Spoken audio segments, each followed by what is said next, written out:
Hey friends and neighbors, this is Chuck out at Sheraton Park Farms. Welcome back to the farm. So just got a few chores need to do around the farm today, and we're about 3 weeks out on doing AI on our gilts, so we need to go down and check them. We got one that I'm a little concerned about, so hang around with us for a little while. Let's do a few chores. Let's check some gilts and see if they're about ready to be decided. They're going to give us some piglets here in a few minutes, so stick around.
So these are the new pullets that we're raising out to be laying eggs in the spring, hopefully. And everybody's starting to really take off and look good in here. We've had a lot of problems with these birds just dying, and we tried to keep plenty of shavings on them, keep them warm, and we just had a lot of trouble. It may be time to take these lights out. I think we're kind of over some of the worst of the cold for right now, but turn these lights off and harden these birds up a little bit. But they're looking a whole lot better.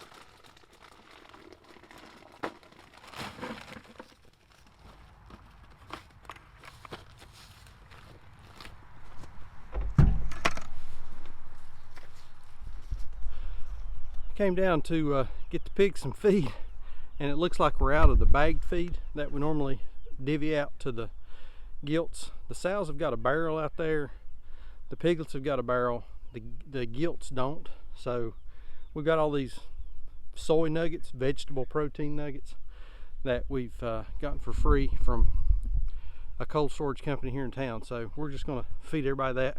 We'll order feed tomorrow. Eric will have it for us tomorrow afternoon or early Tuesday, so we'll be in good shape. Y'all remember the mamas? These are here's two of the girls. There's the other one. The three little girls that escaped our catch pen when we were catching them to move them. Since these are females, we're not real worried about them. I would be okay if they just stay in with these mamas. They're learning to stay behind the wire already because we've got it low enough, so I think they're good on the training piece. And it looks like these sows have weaned these piglets off, so I think we're in good shape on them. Back to feeding everybody here. The mamas are getting 5 pounds per pig per day, so we're going to add probably about 10 pounds for the other three. That should give everybody plenty. So we're going to feed them some nuggets and a little bit of their chop, a little bit of their hog feed, and they'll be good to go.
So y'all remember the Gilt group?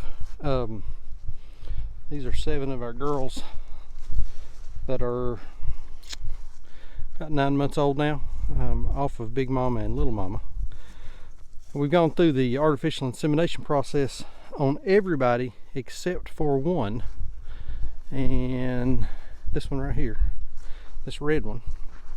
We have not artificially inseminated her, and she should have come into heat this week, but she did not. She's now missed 2 cycles. Don't know why. Maybe it's us, certainly could be us. Problem is probably more so us than it is her, but missed 2 opportunities now to impregnate her and have missed both of them. So she is probably going to end up going to the processor on the next batch that goes out. That may be a while. We'll watch her. If she kind of resurfaces with the regular heat cycle, we certainly may try her again, but for right now, things aren't looking too good for her. Everybody else, we're about 3 weeks, 3.5 weeks post AI on everybody. No one is showing any signs of heat, so think that we've probably got good settle on all of these girls. So that would give us 6 that are pregnant, and now it's just a waiting game to get through the next 3 months and a couple days, since we're 3 weeks in. Hoping for good litters on everybody, but we will see. They're really munching down.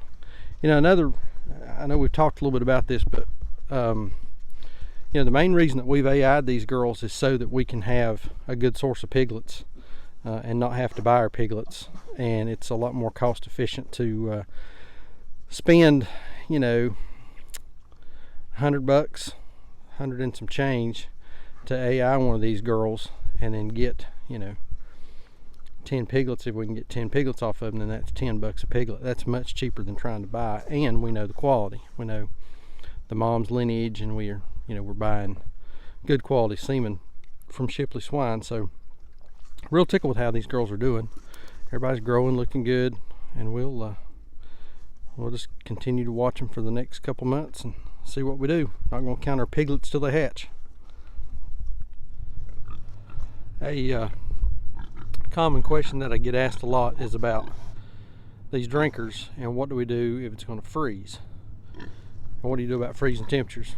Here in central North Carolina, watch out, Mama, we don't get a whole lot of freezing weather. I mean, we get some. Past couple nights it's been down in the teens.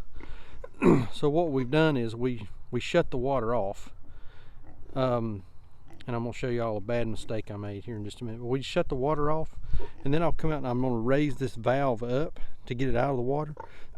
That way the line can drain, the valve can drain, and it won't freeze and break the drain. Tonight I think it's supposed to get down to about 30, so in the morning there'll probably be a light sheet of ice on top of that drinker. So, and these mamas, they're just now figuring out how to drink out of this thing. So there'll be a light sheet of ice. We'll just come out and bust that up in the morning. So we just pull this valve up,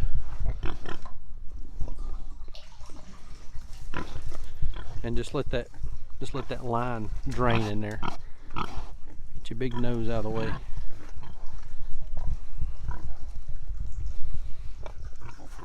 Just pull it up out of the water. So I made a big mistake earlier today, and this is one of those things that if you don't catch it, it can be devastating. We caught it. We just caught it a little late in the day after it had happened. It's the sun. We just caught it a little late in the day after it happened. So, like I was saying on that big drinker there, we don't get a whole lot of long-term freezes here in the central part of North Carolina.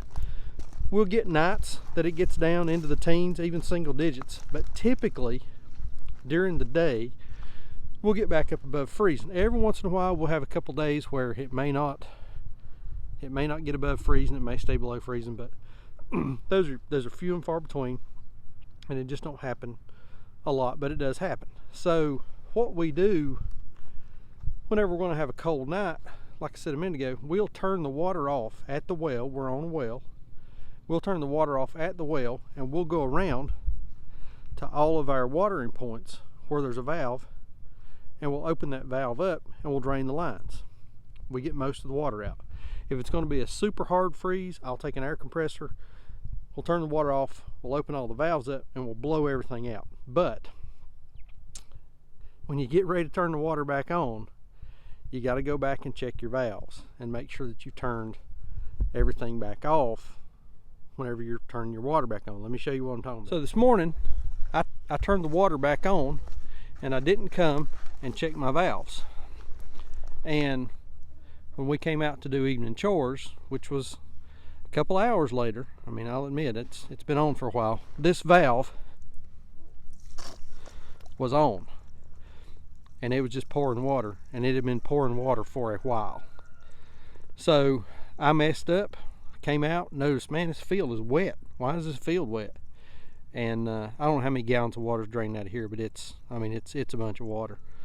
So we've got the water turned off now. We've opened this valve up. That's totally my fault for not going back and checking after I turned the water back on and making sure that we didn't have any leaks, we didn't have any problems, we didn't have any issues anywhere. So lesson learned there. Maybe that's something y'all can take home with you, is that when you have your water off and you go turn your water back on, go check your system.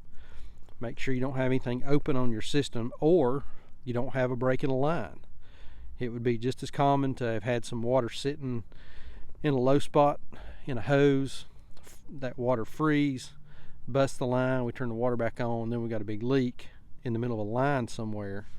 So long story short, you can't be too careful on your watering system, making sure that your watering system is nice and tight, and you don't have any unnecessary leaks. So a couple of discouraging things today.